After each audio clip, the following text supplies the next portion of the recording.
shout out Emily Blunt and Tom Cruise as well, okay? So when it comes to Hollywood, we all have our opinions when it comes to most actors, okay? They've either been vacuous and soft for a long time, or they've just become outright activists. Every once in a while, you get a good one that comes along, but this is such a unique message and a unique response from somebody who I've heard her name before, Emily Blunt. One of the funniest things that I've ever heard about her was shout out Bob Kelly back in the day, in the old O&A days. If you know what I'm going to be saying before I say it, shout out to you, because you are a tremendous person with a great sense of humor. But Bob Kelly calling her upside down mouth is one of the funniest fucking things I've ever heard in my entire life, and that's how I remember her, okay? I might have seen a couple of her films, okay? I know I've definitely seen her, and then in doing some pre-screening for this video right here, she's definitely a little cutie. We'll just go ahead and say that, okay? She's way too old for me now. I think she's just about 40, so just saying. And Tom Cruise is like one of the few legit remaining superstar actors. Like, there are actors, and then there's Tom Cruise, okay? Like, even George Clooney, who you could put on that level. He's spurged out about a couple of things lately that's kind of diminished him in most people's eyes. And when was the last time he was in like a really good or just a really high profile film? It's been a minute. But Tom Cruise, yeah, he's been knocking it out of the park forever at this point in time. Like, he had a little bit of a lull in the early 2000s, early 2010s, but thanks to back-to-back incredibly good, or at least incredibly well-received Mission Impossible films, and then, yeah, the unequivocal success of Top Gun Maverick in 2022, couple that with, you know, some of his old interviews, especially around the pharmaceutical industry getting uncovered, especially in conjunction with a few studies being released earlier this year. It appears as though Tom Cruise has been right about, everything. So I've got nothing but effusive praise for Emily Blunt and Tom Cruise in this situation and in the next, okay? Emily Blunt says Tom Cruise told her to stop being such a pussy on the film set. And this was from a film, another one that was received extremely well. The marketing was incredibly poor, apparently, but the film itself is absolutely terrific by everybody who watched it, okay? And again, big shout out to Emily Blunt for taking this advice and not immediately trying to do a whole Me Too thing on her, and she seems incredibly based. And again, what a little cutie. Emily Blunt claims Tom Cruise gave her some unconventional yet motivating advice when they worked together on Edge of Tomorrow. I like the fact that she took that and made it a motivational thing. That's, like, I just love this story so fucking much, okay? The actress, now 39, recalled her Hollywood co-star delivering some tough love on the set of 2014 action flick, a departure from the typical rom-com fare. Okay, yeah, because, like I said, I don't know if I've necessarily watched any of her films before, mostly because, yeah, they're rom-coms, okay? And Edge of Tomorrow, it's kind of come out in that whole area where I'm not really paying attention to that much media, okay? Like, I've caught a couple of things that she wasn't in, but Edge of Tomorrow would be on that list of things that I'd watch if I would, you know, watch them. Maybe I'll catch it around Christmas time or something like that, because your boy's going to take advantage of some of the stocked up films that he has or stocked up videos, sorry, that he has in the background, so maybe, we'll see. She said Cruise told her to stop being such a pussy as she shrugged with her 85-pound costume. Holy! We had to wear these enormous suits, which I think would have been great if we had CGI'd them. But we wanted to do it a tactile way. Well, if those in those pictures right there are legit suits, okay, and not CGI'd, big ups to you guys, because those look terrific, okay? And again, I'll just be a stickler, okay? I don't hate CGI, but the way that it's done specifically in some of the videos and screenshots I see of the media that's out there today, the more practical you could do stuff, it's always going to be better. But that's my opinion. Sometimes CGI can look really good, and especially in the shadow of Avatar 2 coming out, okay, CGI can look tremendous. But then you compare and contrast that with Wakanda Forever. Not all CGI is created the same. Let's just say that. You guys definitely took advantage of the technology at the time and made the right decision. My opinion, of course. based on one picture, obviously. But yes, she revealed that on the Smart Less podcast on an episode dropping Monday per news reports. When you hear the word tactile, you think that sounds nice and cozy. You think nothing cozy about these suits. It was like 85 pounds, so it was heavy. Yeah, lugging that around on I don't know how many hours a day you'd have to wear that, but that shit sucks, yo. Like, I just think, okay, carrying around 85 pounds, okay, I do that consistently whenever I lift. Not to brag or anything like that, and sometimes more than that. Wearing that every single day on a multi-day shoot, multi-hour shoot, that's a lot, okay? And especially because she's probably not that much heavier than 85 pounds, okay? So if you were to do something that's probably, what, like 80 to 90% of your actual body weight, that's not that easy. That's not that easy. The first time I put it on, I started to cry, and Cruz didn't know what to do. It's because he's a man's man. Yo, it looked like it worked wonders for you. I'm just saying.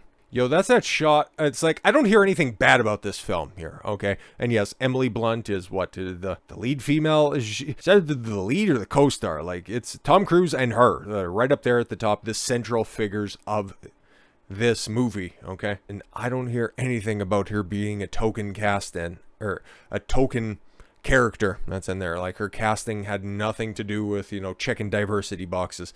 2014, that was still kind of an underground thing.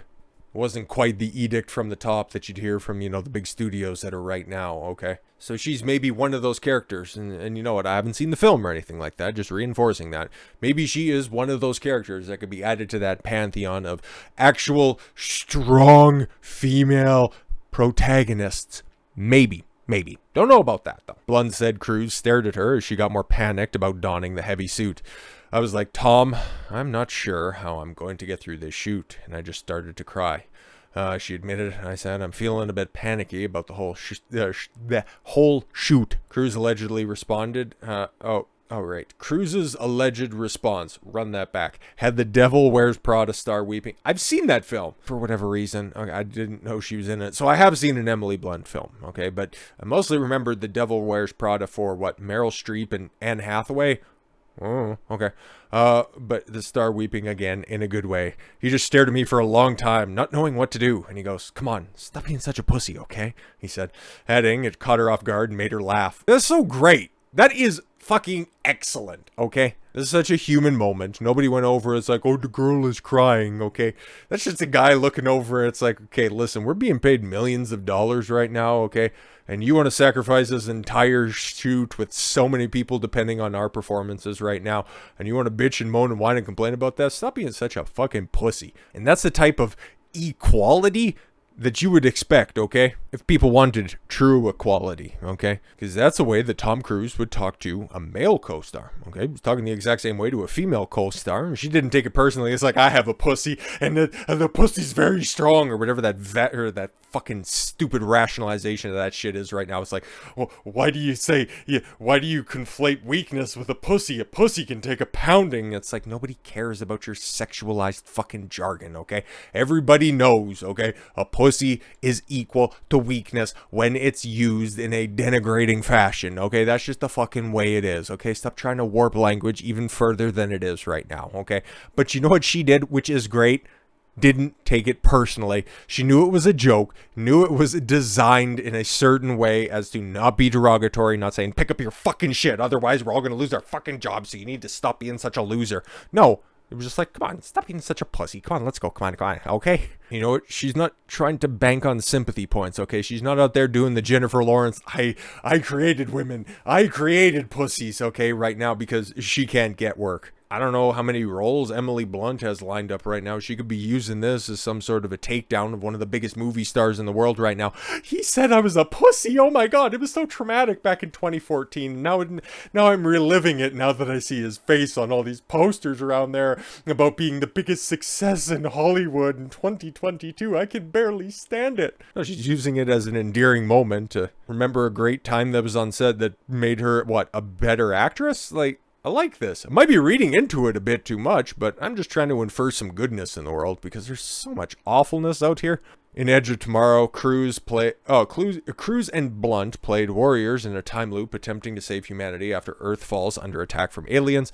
Massive suits weren't the only challenge. Blunt allegedly encountered on the science fiction film set, revealing she also injured her ribs and collarbone. She reportedly told podcast hosts Jason Bateman, Sean Hayes, and Will Arnett the affected bones are still dodgy. But it's one of those underground favorites from a lot of people, and it's getting a lot of love recently, especially with, just the desert of modern content that's out there. So yeah, hopefully it gets its due, because, especially if she gave her back and her knees to this, unlike how several other actresses end up getting their jobs in Hollywood on a considerably less amount of talent than she has, and still end up with broken backs and hurt knees, for different reasons. And it kind of dovetails perfectly into something that I wanted to talk about, especially when it came out at the time.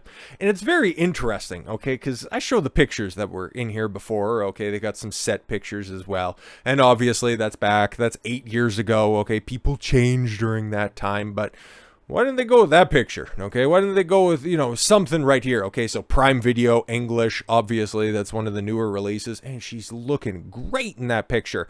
But then, because she goes against the narrative with this statement, they got to pick one of the least flattering pictures that I've seen of her, because you can go ahead and type in Emily Blunt, make sure your safe search is on, and you can find some gorgeous pictures of this girl. Not simping or anything, I'm just saying, man. She's out there putting in some good work in these interviews and not trying to play the victim, okay? Instead, just being real and honest. And then Variety picks, a picture where she looks like, she's researching a role into being an elf or something. But this is great, okay? And big shout-outs, there we go, to Emily Blunt as she rails against strong female lead label. It's the worst thing ever, and I'm bored of it. Yeah, man. I talked about this. What video was that? Okay, I forget exactly. And it's like, it was probably the Jennifer Lawrence video, in fact. Okay, I'm just so goddamn tired of your modern female actress who's just trying to consistently break the glass ceiling. Okay, we can continue to just trot out the same old examples over and over again. I remember my favorite girls in films, and I've always liked girls, and it's like all of that justification is a fucking terrible. Okay, here's the thing: if you write a good character, whatever medium it's in, people will remember it for being good, not for being a female, not for being, I'm the first female in an action film, and nobody remembers the fucking Hunger Games series, even if you paid them.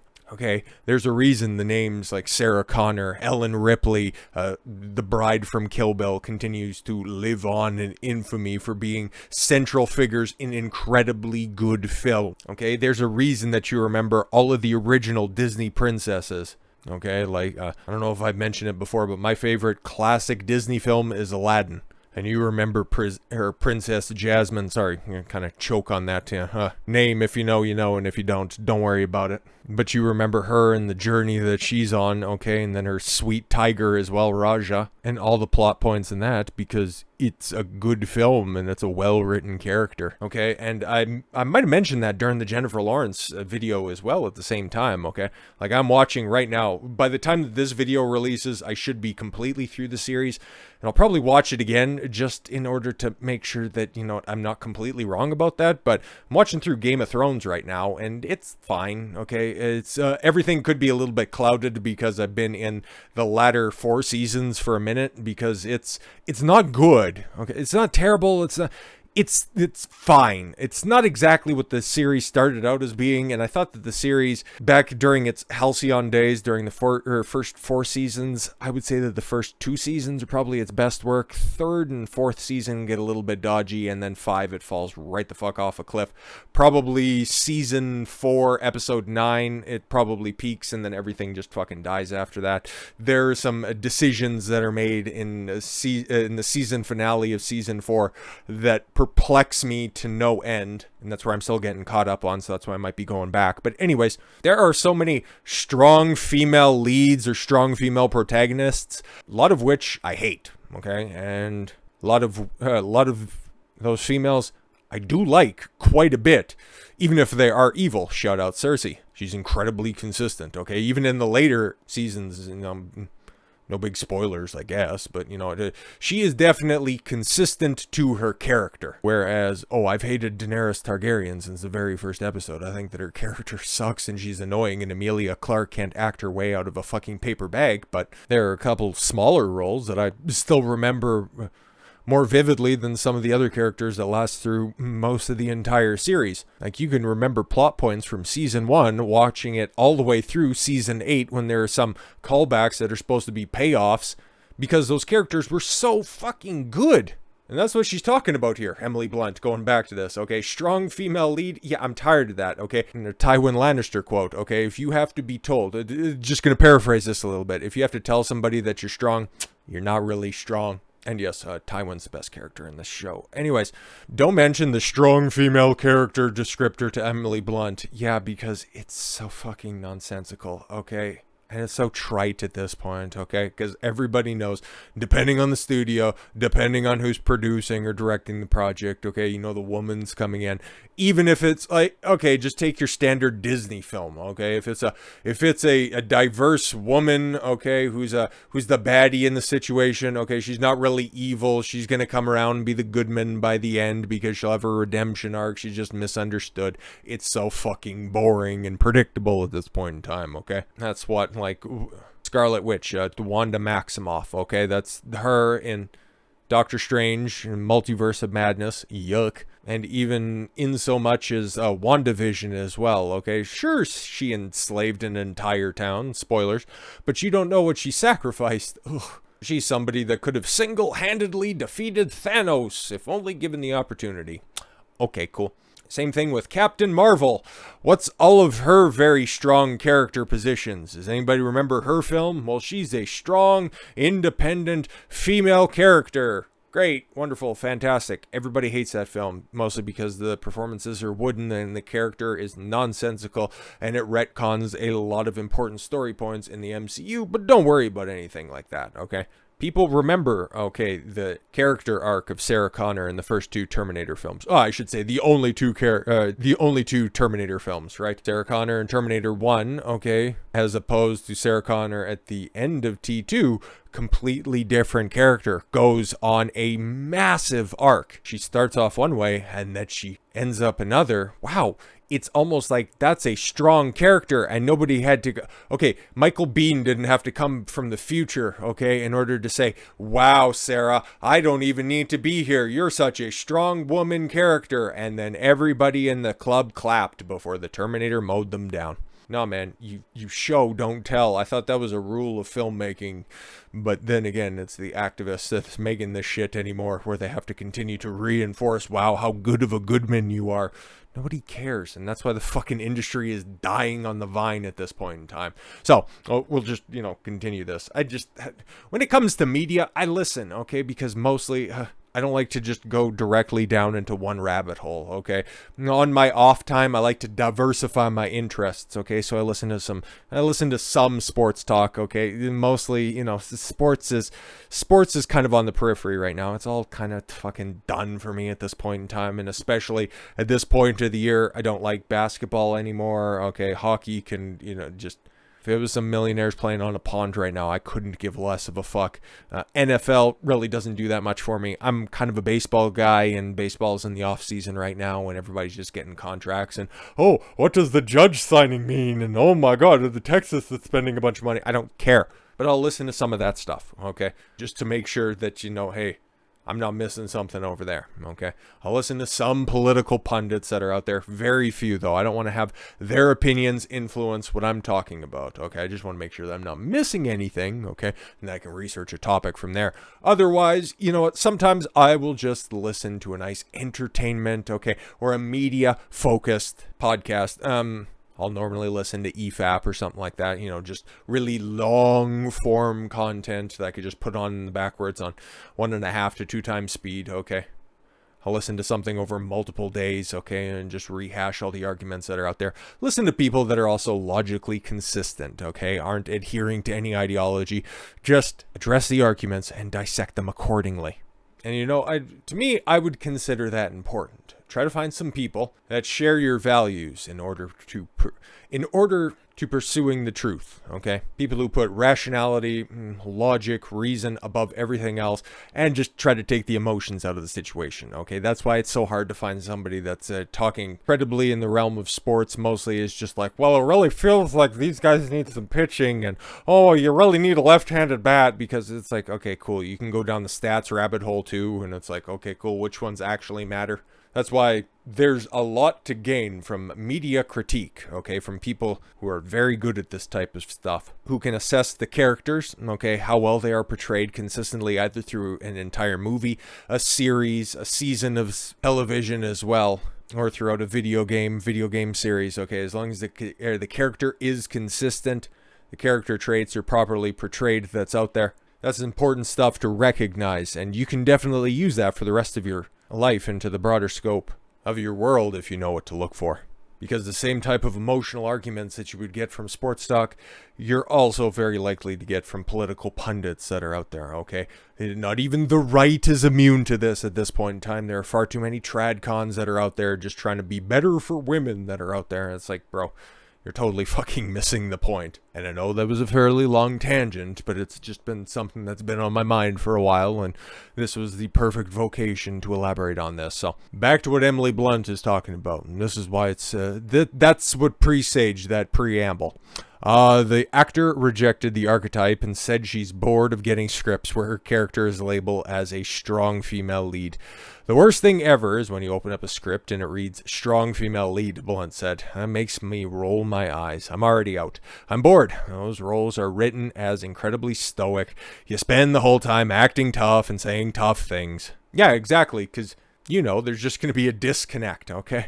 Like, even just from a work perspective, okay, is like, you're an actor, okay? You want to be able to portray a wide range of emotions, okay? But realistically, you know, you got strong female lead, okay, you're just going to be a defective guy. Let's be completely honest, okay? It's just you're going to be put in some sort of an unbelievable action scenario where you, 100-pound, 110-pound woman, I'm not too sure how tall she is, but I think 100 pounds is probably fairly obvious and fairly accurate, are supposed to kick the shit out of, you know, guys and not break a sweat, guys that are 2-3 times your size, multiple of them, okay, and that you're just gonna dust off your shoulder at the end of it and just shirk it off. It's like, that's not how this shit works. You want to be able to show off your talents, and also that's just kind of the studio norm right now, okay? There are no classically feminine characters, at least in the bigger roles that are out there. It's not nearly as common. Let's see what she's up to now.